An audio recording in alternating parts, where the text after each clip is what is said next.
Yeah, that's good, Right, man. right. No. All right, let's dive into it, man. This is Boxing Opinions 100. And we talking to the great Gabino on the other line, you know, a great boxing mind. Give me your thoughts on Wilder FURY 3. I mean, what do you think? Like, far as the hype built up to the fight, all the excuses. What's your opinion on that? uh, well, that's a great fight, honestly. Uh, this is the third fight. To be honest, it's a wild card. It's a wild card because I know they say every boxer has a boxer's chance, Yeah. but Wilder really does have a boxer's chance. Like, I mean, that's literally You mean a puncher's chance? a puncher's chance. Yes. Yeah. That's what I meant. I'm sorry. So, Yeah. they say that with all boxers, but Wilder really has a puncher's chance. We saw that in his Ortiz's fight. Both of them, he was losing both of those bouts. And the minute he got him, he executed the fight. Yeah. Anyways, with that being said, at the moment, I have to lean towards Fury. Um, so if you go back to the first fight, if it wasn't because of those two knockdowns, Fury was honestly dominating the fight. Oh yeah, I know. Yeah. So honestly, those two knockdowns gave Wilder uh, uh, um, a benefit of the doubt, and he was the champion. So they let him slide. It was a draw, Yeah. and but to be honest, while Fury was dominating that first fight, the second fight it was a no contest. Yeah. Fury just dominated him from the get go. He went in there, explosive. He was putting all his weight on him. He made it an ugly fight. Yeah. He made Wilder cannot box moving backwards. No. So Fury was pushing him back, and he could not get that leverage to get Yeah. his right hand going, let Yeah. alone his jab. And he made it a quick and easy night for him. Yeah. And I don't think anything's gonna change the Yeah. third fight. Um, but like I said, if anybody has a puncher's chance, it's gonna be Deontay Wilder. So Yeah. just because of that, you want to watch the fight, because Yeah. he could close the fight too, just because of that. Yeah. Um, Yeah. if he does not catch Fury, then I don't see anything changing. I know I saw some clips of Uh-huh. Wilder trying to change his he's boxing different. He's using a different coach. He has a new coach now. Yeah. Um, Malik he's Scott. exactly. So he's doing a little bit of different things. I think it's a little bit too late for that. You know Um, what? I wonder. Nobody talks about him sparring, and they said that he didn't like to spar, like he had his own way of training. So uh-huh. I don't know if that's good for him not having felt a punch. You know what I mean? Right. Like to get back Hmm. and from So the like the beating that he took and not to feel. I don't know if he's sparring or not. I'm just saying this because that's what right. I heard a guy say one time, and I thought that was very interesting that he did his own kind of. They said like he's like real bossy in his training camp. He trains like the way he wanted to train. Like he didn't have Right. nobody to say do this or do that. He had his own little routine, and it was working for him Okay. because because he was able to knock people out. But Mhm. I thought the first time he was really exposed is in the Luis Ortiz fight in the first fight. Remember the first fight when he buzzed Wilder? Did you ever Right. seen that fight? So I think that was like all the knockouts he had. I think that was the first time anybody ever really seen him like weary and exposed. Because if it would have been like 20 more seconds in that round, I don't think he would have made it up out of that round. But he made it past the round and came back and knocked Ortiz out and was able to still look like Deontay Wilder. But I'm trying to, I don't know if, I've been trying to think, is his mental state there? You know, like all the anger, like boxing is almost a control thing. You know, like you have to be, your anger is okay, but you still have to maintain like a discipline in that ring. You know, you can't just come in there like if I'm mad at you and just feel like I'm angry at you, so I'm going to beat you because I'm mean mugging you. All that stuff don't amount to nothing come fight day. Right. Right. Yeah, I think that's a very good point that you make.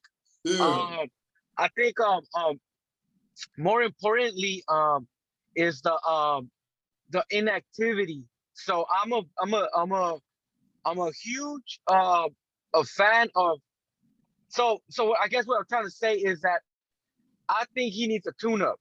Yeah, yeah. All the greats, yeah, all the greats have received the tune-ups, and I think I'm sorry, I'm gonna lock my I'm over here in my car. You know, Mayweather. Remember when he was arrested and he came back out? He got a tune-up with Marquez. Yeah. Um, so before he got some great fights. Who else? Uh, Let me see who else got a tune-up before a huge fight. But any Uh, boxer that you know, like through history, that have almost like suffered a defeat when they came back, they use, it depends on how the fight went. Like how, you know what, if it was a knockout or if it was just a good battle, then they can battle yeah, again. But it depends on how that fighter lost. And that depends on like, exactly. So, yeah. And right. So the inactivity. So, go ahead. no, go ahead and tell me what you was gonna say about the inactivity. Oh, like Andre Ward. Remember when he got injured and Yeah, he was out for I think a year or so. He yeah. fought. He fought the. I think he was Cuban or Puerto Rican. Uh-huh. Before he got Kovalev. So he said, I want Kovalev, but let me get a tune-up. I think his last name was Barrera, something Barrera. And he Yeah, said, let me get this tune-up and then I'll take Kovalev. And yeah, I think that's a very great plan. I don't care how skillful you are. The inactivity will play a course on you, you know. So yeah. just like I think Canelo is not skillfully the best fighter, but he's been active. He's so confident right now. No, That's why he's outclassing every. I think he's almost the most skillful fighter. I Uh-huh. think he's real. I see Canelo do some little stuff in there that's real tricky, man. Like when he throws his left hook, how he avoids the punch. It's like he's the master of already knowing where the punch is going to come from, like from his angle. Absolutely. So yeah, so he's definitely skillful. I don't think he's the most skillful, but Yeah. I think the fact that he's so active, I mean, he's more active than all these other guys. Oh yeah, And not yeah, only is and not only is he active, but the boxers that he's fighting are at least elite level. You know what I mean?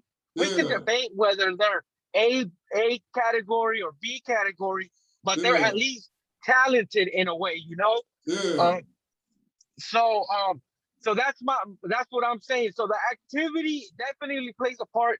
Deontay Wilder has been off after that fight. Yeah, He lost, and he wants to take Fury right away. I believe he should have taken an easier fight before Fury, and I think he would have had a better chance. yeah, Right yeah, now, just because I think it's too premature. yeah, I don't see anything changing.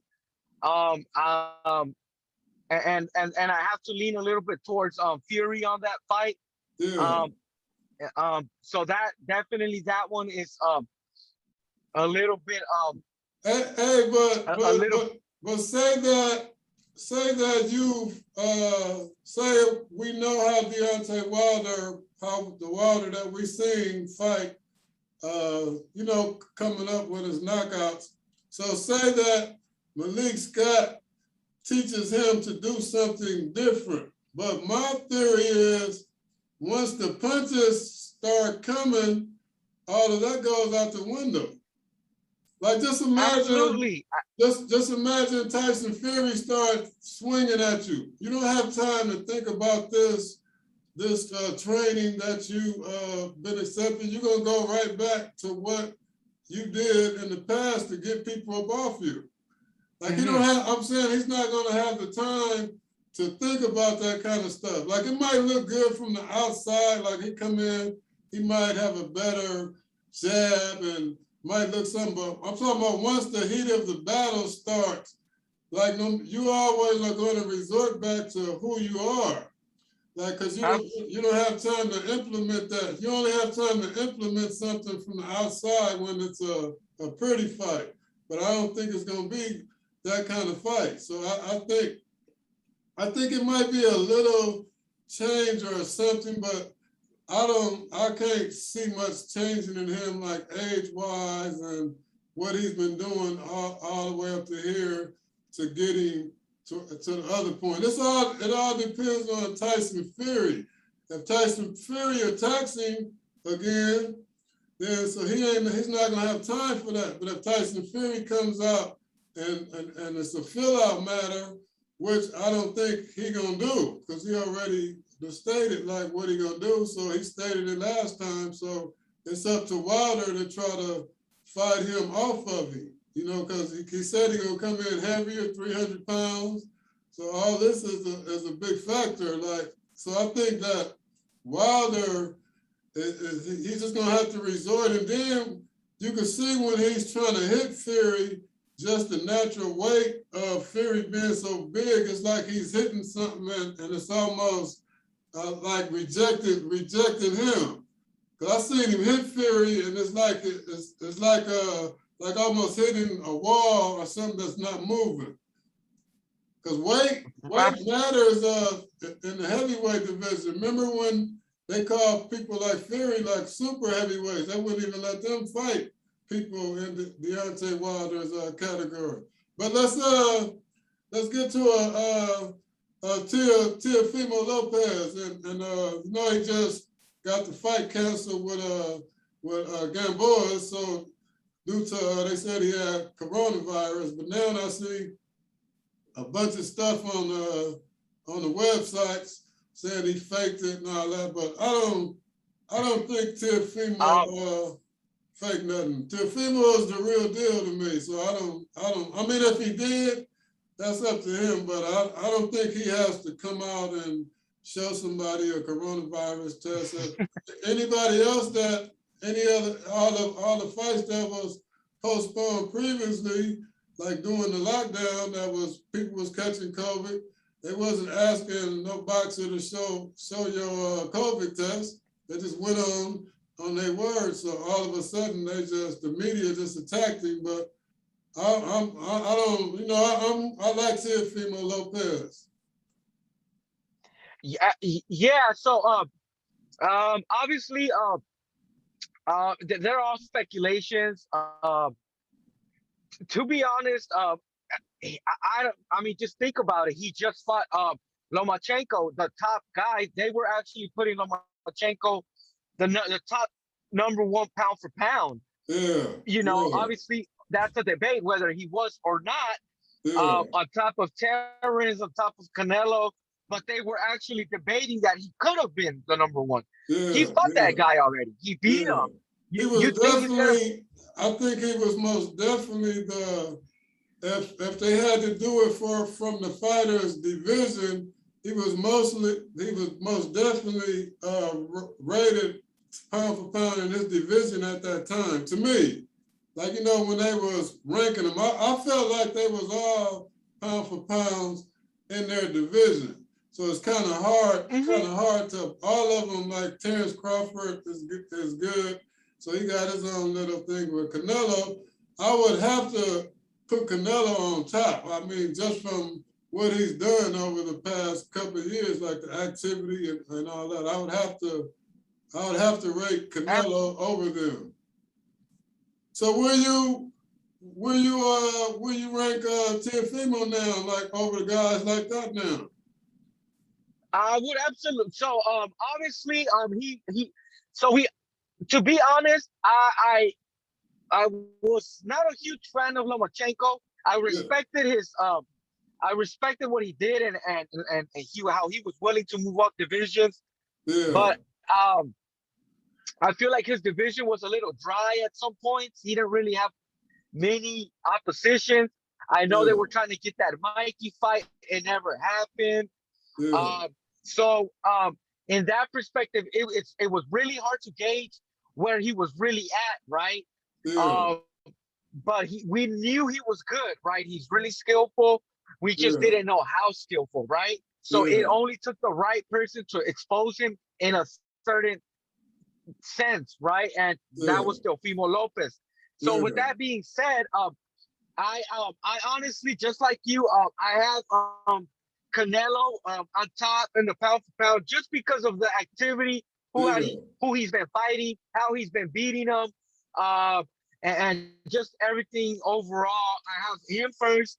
It's really hard to say whether it's Crawford or Spence because yeah, Crawford hasn't really fought a lot of opposition, right? yeah, So we know he just beat Kell Brook, but after Kell Brook fought Triple G, he broke his eye socket. He's never been the same. It's hard to say how uh, how good Kell Brook was when he fought Crawford.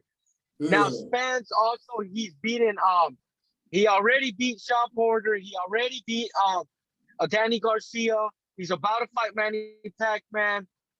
So just because of that, it's hard for me to decide whether Spence and Crawford are who's second, who's third. yeah. Um, Yeah, I think but they're just based going. off what I just I think they're gonna have to. I didn't mean to cut you off. I think they're gonna have to meet up to settle that. You know what I mean? Like they're exact gonna, yeah. Like exact. it's one of them things. Like say that if they never fought each other, so then Mm-hmm. it would end up to like, well, whoever suffered their first loss, and then we would automatically put that person up under. If any one of them suffered a loss, they automatically go up under whoever the next. Like if Spence lose, he goes up under Crawford. Crawford lose, he goes up under Spence. So Absolutely. but if they ever meet up and settle it, and then we would know that way. Like the way you determined it. So that's the way to settle that. Like we have to see them two fight, or somebody gonna suffer their first loss and automatically just get put down. It don't mean that they're not good anymore, but just out of fact that the other guy don't have he still got his O, that gives him rankings. Exactly. Yeah. Exactly. Hey, So hey, yeah. do you So know? Do you know about Mario Barrios? I don't really. That's why. I don't know You too got much some about music him. on? Somewhat. You have music on in your car? No, you can Oh, hear something. no, something popped up that said music was on. I was like, I don't know what they're talking about. Oh, don't worry about it. Um, What you think about Barrios?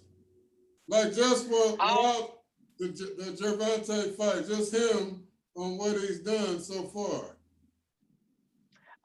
like I said, I don't know too much about him. I watched a couple videos. Yeah. The guy looks okay. Yeah. He hasn't really fought a lot of opposition for me to kind of determine where he's at. Yeah. Same thing with Gervonta. You know, he fought Leo Santa Cruz, but Leo Santa Cruz is a small guy, and we're talking Yeah. about weight. You know, we're not talking about height because you know, obviously in boxing we go based off weight, Yeah. and you know, Leo was a smaller guy. You know, I think some of his first fights were at 116 pounds. Yeah. So when you know when he fought um what's his name Tank Davis Tank Yeah. I kind of knew that was gonna happen, you know. Yeah. So it's really hard to say where both of them are. Tank is also a very wild card because he reminds me a little bit of what is his name, Adrian Broner, and not in the boxing style, but in the discipline. You know, Oh Adrian Broner, yeah. Yeah. Yeah. he was out partying, he was you know, he was not very disciplined, and he will come and fight, and he will give us a bad show, right? Yeah. We would think he was gonna box or give us a good fight. He Yeah. wouldn't throw his hands. We were always asking for more. We knew he had something in him, but when he will fight, he wouldn't show up. Yeah. Gervonta Tank Davis, when he fought, what was that? Puerto Rican guy. Gabino. He was a old. Gamboa. Say that again. Gamboa. Gamboa. Yeah.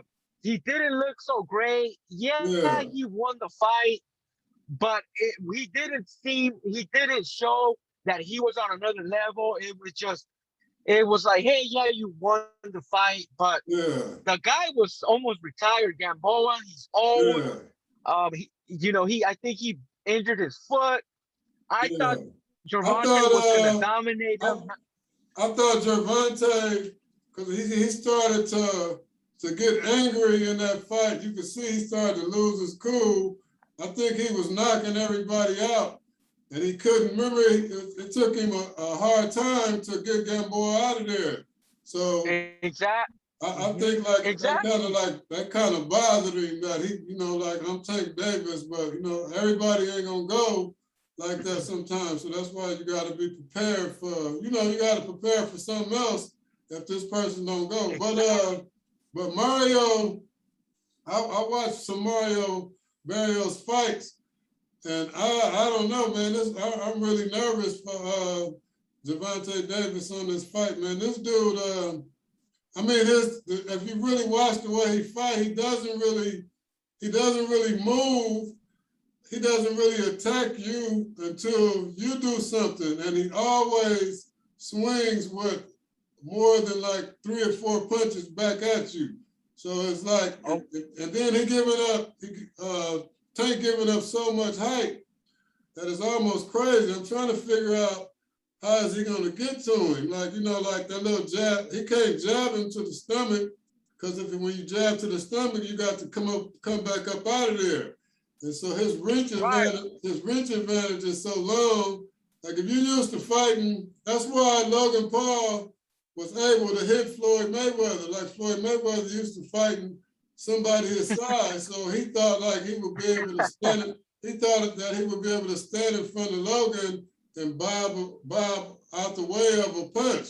But he never fought nobody with a reach that long, so just that extra reach was getting him hit. He was like getting hit by Logan Paul, like, you know, like a real fighter. Like, they made it look like Logan Paul was a real fighter. So that was kind of Right. Yeah, but I want to get back on Spence and Pacquiao. Who you gonna? What's your take on Spence and Pacquiao? Well, I guess before I explain to you how it might play out, I'm rolling with Errol Spence, and just by inches, man. Okay. So again, that's the thing with these matches. Unless you're like and I'm not trying to be biased, but it's the honest truth. Unless you're like a Canelo, where you're like, I don't see anybody beating Canelo at the moment. Obviously, we'll touch that topic later on. But Okay. all these other matches are very, very close. Very, very close. Errol Spence, Manny Pacman. Errol Spence suffered that car accident. I don't know how. I mean, I don't know how much better he would have been without that car accident. When Yeah, he fought Danny Garcia, he did look like he was himself again. He fought really good. yeah, He can fight on the he can fight on the outside. He can fight on the inside. A lot of people think, oh, he had a very close fight with Sean Porter. But you know what? He wanted to fight like that. You know, he could have boxed him and yeah. fought on the outside. I didn't think it was close. Like when I see what Yeah, they're talking about, but I it think was Earl very really close. kind of schooled him. But like you say, I think just because Earl Spence was taking some punches, like they never seen him take punches like that, so that made it a much more closer fight because he wanted to, like he wanted to get in there and get it on with him. Right. But Yeah, absolutely, it was a very good fight. It was a very close fight, no doubt about it. But what I'm yeah, saying is, it was a close fight because Errol Spence wanted to box on the inside. yeah, Excuse yeah, me. yeah, He could have boxed on the outside and won an easier fight, but Errol yeah, Spence wanted to fight on the inside and bang with Sean Porter. yeah, He wanted to prove a point. You know, that's my point. That's what yeah, I'm trying to tell you. He could fight on the inside. He can fight on the outside.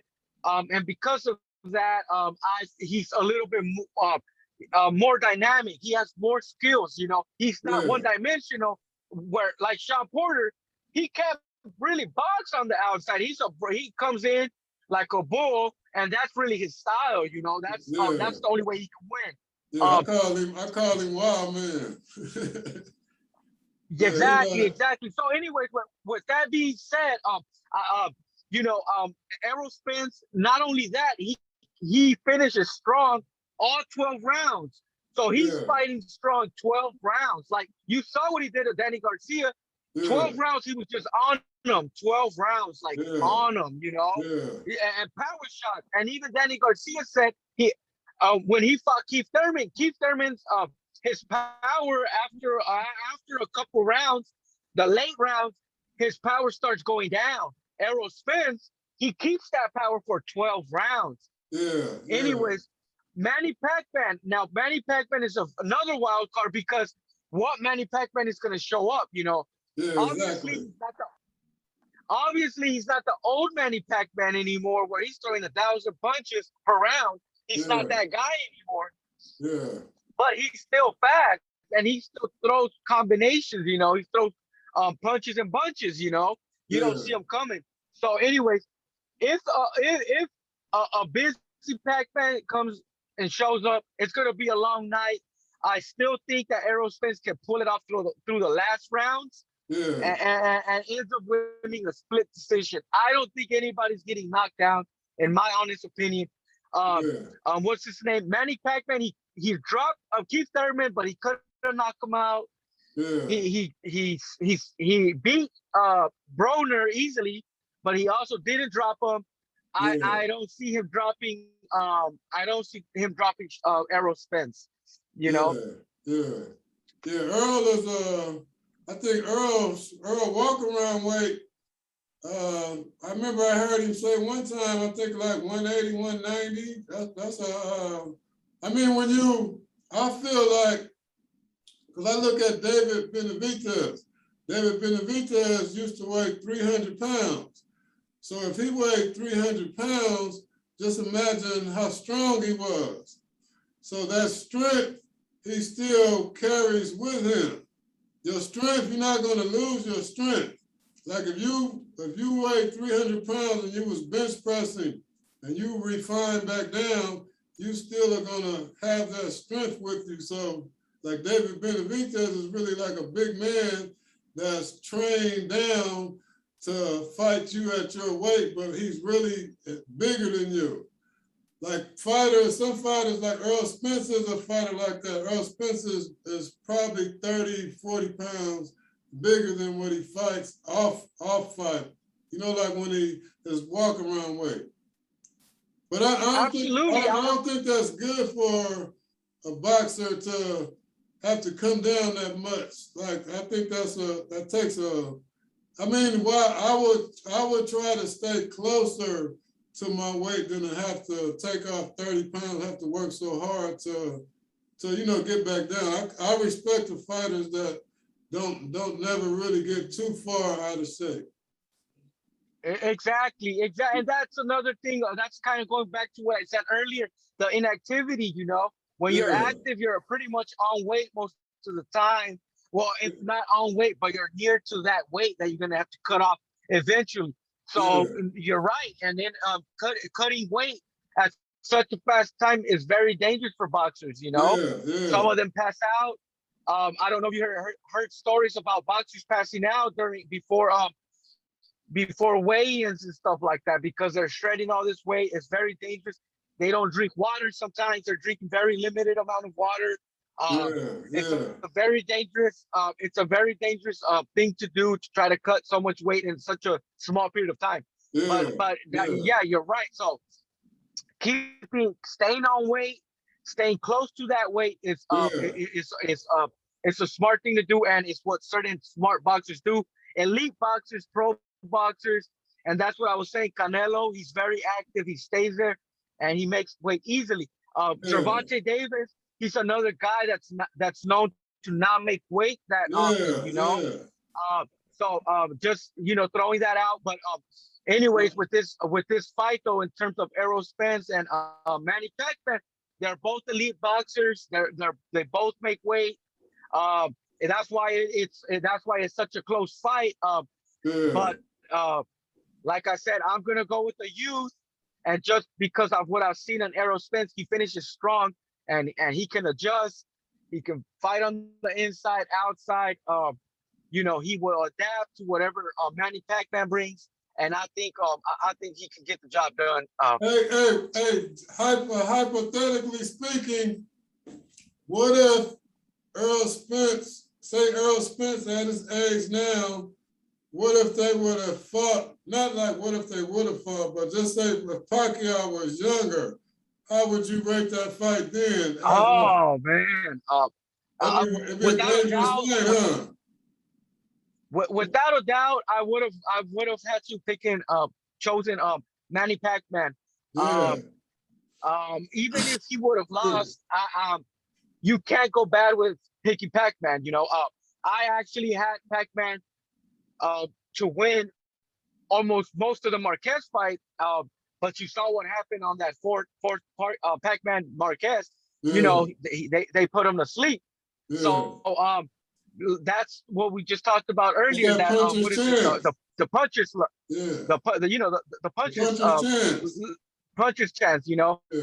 So but in terms of skills, in terms of what they bring to the ring, Manny Pacquiao is I would have went with him. He's so explosive. He's quick. Yeah. Every boxer that I hear their interviews, they said his hands feel like rocks. Yeah, that's what Keith Thurman said. Keith Thurman said he felt like he had bricks in his gloves. Exactly, Yeah. And other boxers before. Remember, I don't know I forgot who this boxer was, but he was saying, man, he was throwing so many punches. I thought his coach was throwing punches, because that's what he said. He said because you don't see him, and the punches are just flying and from different angles. That footwork. He's here moving his angles just so quick. Yeah. And you're looking this way when you turn, he gets you with that left, and that's it. That's all she wrote. Yeah, that left is powerful, boy. If he catch you with that left, whoo. Exactly. Yeah. So because of that, I would have had to went with Manny Pacquiao then. Obviously this is now. We obviously can only fantasize those matches. Unfortunately, we can't have them. That would have been a great fight, honestly. The fight right now, the fight to be made is what you just said. Spence Crawford. We have to get that match. or else we're gonna miss out on another great fight. You know. Yeah, yeah. Hey, let me get your thoughts on Jamil Charlo and what you think about what do you think between him and David Benavidez and him and Canelo? Like, how would you just go by each one fighting? So I know I get him a little confused. The Charlo you're talking about, is that the guy that just fought? That's the 160? Yeah, Jamal is the big one. Jamal is the tall one. That's the one that just fought the other day. Okay, the 160. So the guy he just fought, what was his name again? I think the Mexican guy he just fought. Patil or something like that. I just did a tape on him. But anyway, okay. I just know it's Juan. So I know his first name is Juan. I forgot how to pronounce his last name. Right. So yeah. The guy, obviously they said he was not that great, but you shouldn't underestimate him. Not saying that he did, but boxers shouldn't underestimate him. I saw Charlo. He had troubles with that guy. That guy gave him that guy gave him a good fight. Yeah. And obviously styles makes fights. Yeah. With that being said, Benavidez and Canelo, they're both on another level. Benavidez is a very young, awkward, big, and he throws a lot of punches. And he's quick. Yeah, for his size. But put them in the fight the night of the fight. Replace the guy that Jamal was fighting. So could Jamal fight Benavidez or Canelo the way that fight went? He had maybe because it was not a big fight. He didn't take it that serious. Yeah. Normally, when you're in a bigger fight, you're 100%. You're more in tune. Yeah. You don't take it lightly. It brings the best out of you. That's what I'm trying to say. Yeah, it keeps it wakes you up a little bit. It wakes your senses up. Exactly, because I always said if anybody's gonna give Canelo a hard fight, it's gonna be Charlo.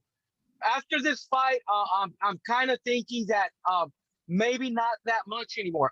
And I hate to say that because like I just said, maybe knowing that he's gonna fight Canelo, he will fight a better fights, Yeah. But anyways, if he fought Canelo the way he just fought this guy, yeah. I just don't see it because Canelo could take punches. You saw that, man. He took but just the guy was look at all the uppercuts the guy was landing. You can't just transform that into Canelo's power. You can't take them uppercuts from Canelo. And David Benavidez throws so many punches, so once he get to rocking and reeling you, he ain't gonna stop. Because there was points when Charlo had to get it together. Like the guy was hitting him like he didn't know where, but he had to like whoa, like he acted like he was trying to get it together. So I'm picturing if this is David Benavidez, you can't do that against Benavidez. And Canelo also. Canelo will take your head off. Yeah, exactly.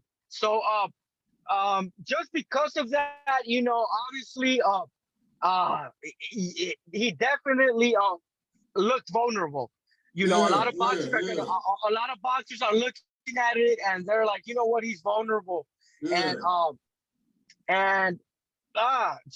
I thought he was going to give. It's still true what you said, how styles make fights, and then once you're fighting somebody that you know is on another level, it makes you raise your game up to another level. Like you have to be more on point than like instead of like you say, he might have got like a days ago with this guy thinking that, you know, like he wasn't really ranked high or anything. I'm just gonna you know, roll him over. Then it turned out to be the hardest fight of his life. And then he could go in there with David Benivetez or Canelo and look good or look better than he did.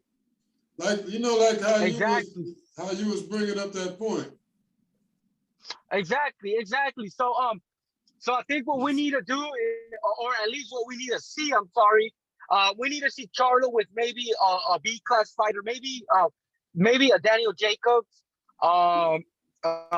you know, even a Golovkin. You know, I'm not counting Golovkin out anymore, but I mean, he's a little bit older, and you know, he didn't look that great in his last fight. Well, not his last fight, but with what was his name, Derevchenko. He gave him a little run for his money. Yeah, but he still got that. He still got that pressure. Like he puts you into so much pressure by just making it look like what you're doing is really nothing. You know, like it's really psychological because you punching at him and he's just trying to come through what you doing. And you know, he, like you say, he's kind of older, but I see that he will still whoop me. He will still beat a lot of top fighters. You know, he's more vulnerable, but I still think that he's still in probably the top 5 of his division, you know, like on a scale. That's just my I don't know where he's ranked at, but I would put him on the top 5. But that's my point. So that's what I'm saying. I would like to see just to see, you know, because this fight could have been a fluke, maybe like I just said, because it's not a top guy, he didn't really take it that serious. Yeah. I would like to see him, the Charlo, fight either Triple G or Daniel Jacobs, and that will let me know. That will let us know. Hey, you know what? He when he's in top opposition, he is still able to be great. He's still able to box. It brings the best out of him. And then maybe we'll be like, okay, you know what? He is ready for a Canelo. He is ready for what's his Benivetez. Yeah. So, but until then, we're still gonna be like, you know what? I don't know if he'll beat him. Might give him a good fight. I don't know if he'll beat him. Until he fights either Daniel Jacobs, Triple G, I think I'll be able to know a little bit better where he stands. Right now, he hasn't had great opposition, and he hasn't looked really great, to be honest. So it's really hard to see him beating these top guys right now. Yeah. Hey, have you seen man, I forgot his name. Well, so what you think about Ryan Garcia? Who? Ryan Garcia. Ryan Garcia, he's got a look a lot of good qualities. Yeah. But he also has some bad qualities. So inside and outside the ring, both he has great qualities and bad qualities, just like everyone else. But obviously because he's a star, we get to see him a little bit more. So he lets his chin out a lot. He stands up like this and his chin is up in the air and it's just ready to get ringed, you know. That's one of the things. Another thing is we just saw him get hit by Luke Campbell and he went down. So he's a little chinny. Now if he would have gotten hit by someone else, I don't know if he would have gotten hit. Yeah, he carries a little pop though. He got some pop himself, but I think it's I put them in like it's some fighters that are coming up like the young crew, and I'm trying to weigh out. Like I look at a fighter like I don't want to just see you beating up on people. Like say Shakur Stevenson. So I haven't even seen him get hit. So they got him like he's a star, but he's never even been hit yet. So we don't know. He's not gonna keep walking through these guys. You see the guy, he just had a fight a couple of weeks ago, and this guy was trying to kill him, and he running Shakur around the ring all of the whole fight.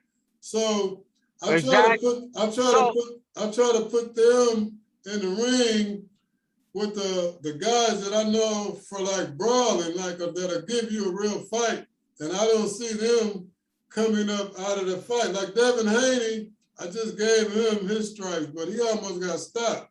But I gave him his stripes for weathering the storm. But he gonna have to he got to make some adjustments though. He can't do that.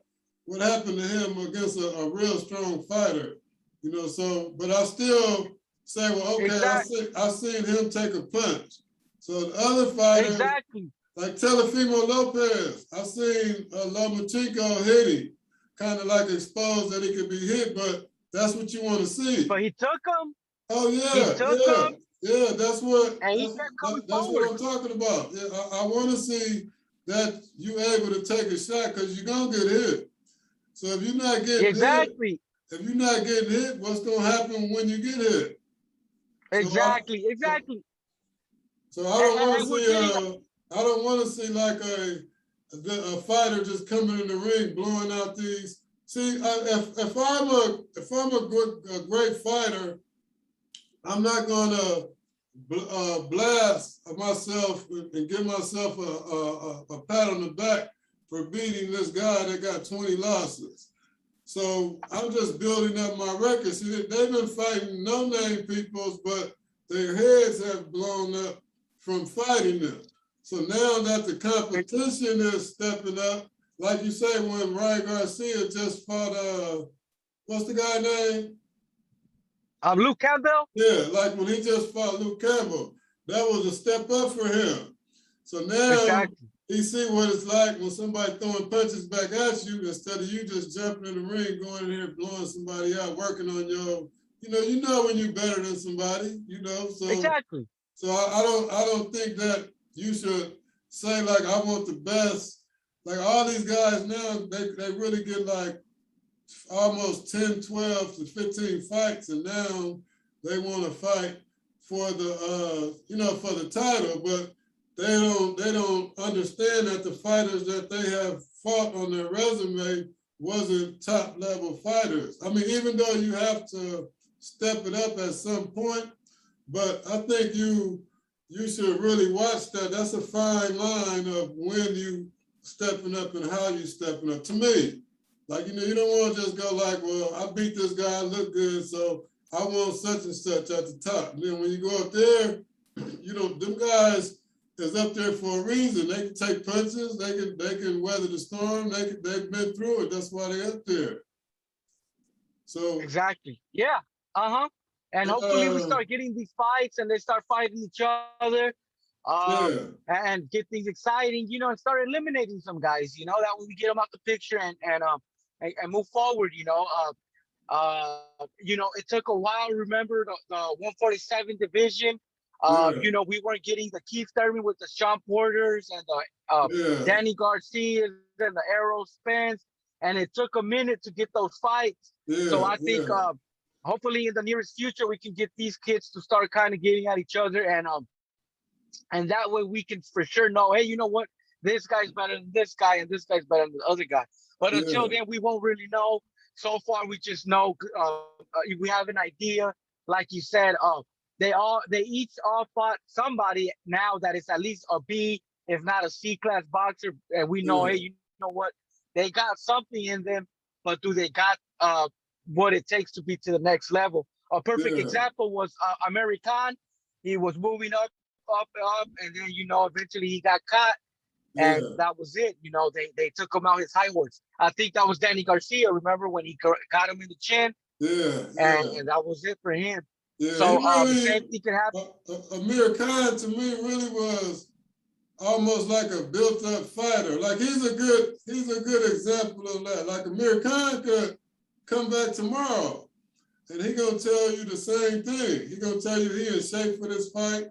And he gonna beat this guy. So he's able to live off of, like, people be like, well, he's still fast.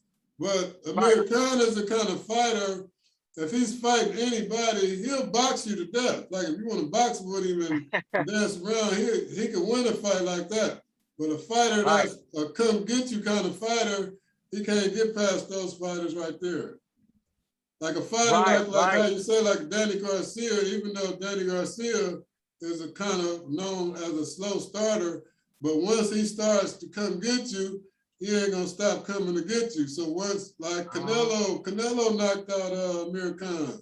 So Canelo is a come get you fighter. So Amir Khan has to fight like somebody like Paulie Malignaggi, like somebody that's gonna box with him. You know, like he could win a fight like a boxing match, but when it comes to somebody that's gonna turn around at some point, didn't Amir Khan fight Crawford?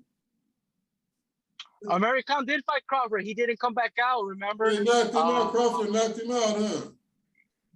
I think he claimed he got a low blow or something. He claimed something, and they went to the scorecards, and Crawford ended up winning because of that. You know, I think after the 6th round, if you can't come back out, they or for whatever reason they go to the scorecard and they go based off that. Okay. So yeah, it was a weird match, but absolutely, Crawford was outboxing him without a doubt. Yeah. Crawford. But anyway, that's what I'm trying to. Crawford a little bit too like overall, like the what I was just talking about, the power. He's too powerful for him. So Crawford will box with you first 2 or 3 rounds. He really just looking for like how you moving and how he gonna start throwing his punches and stuff like that. But once he starts to get going, man, he seems to, like, you know, he's a switch hitter, and so he's something once he get going. But I never really seen him come in and kind of go for the kill. He kind of is a smart boxer, but he always kind of monitor, like look at the situation to see how, you know, how the boxer is moving. And he kind of like takes it from there. But I think he gets you to believe that the fight is going this way. And then he'll change his whole fight pattern. He'll make you think like, well, okay, the next round, I got to watch out for this. He's been doing this for 2 rounds. And he'll come in the 4th round and change up, switch hit on you. And so you got to change up. Now you got another thought the process to you know, the download, like where the punch is coming from. You know, because the punch is coming from a different area, then he's strong in both hands.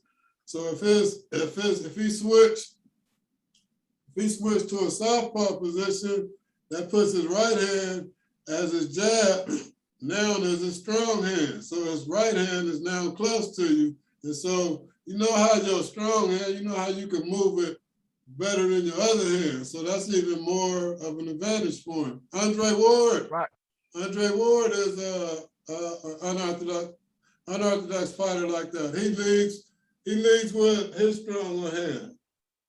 Right. A lot of people that know that, like they think that that's his stance, but he's leading with his strong hand. Right. Yeah. He was very crafty for sure. Yeah, man. We've been on there for a while, man. I don't want to keep you up, man, but I appreciate you, man, and you know, like this the first live video, so I'm gonna check it out and upload it, and I'll let you know when it's uploaded. I don't know when I upload it, and then I'll give you the information so you can go back and look at it. All right, brother. All right, everybody, this is Gabino. I was telling everybody that see this is Gabino, one of the great boxing minds. I respect this boxing mind, and I've been trying to put this together with him for so long, and I was just thanking him for giving me this opportunity. And I want to thank you and all the best to you, Gabino, and I'll talk to you, my man. All right, brother. I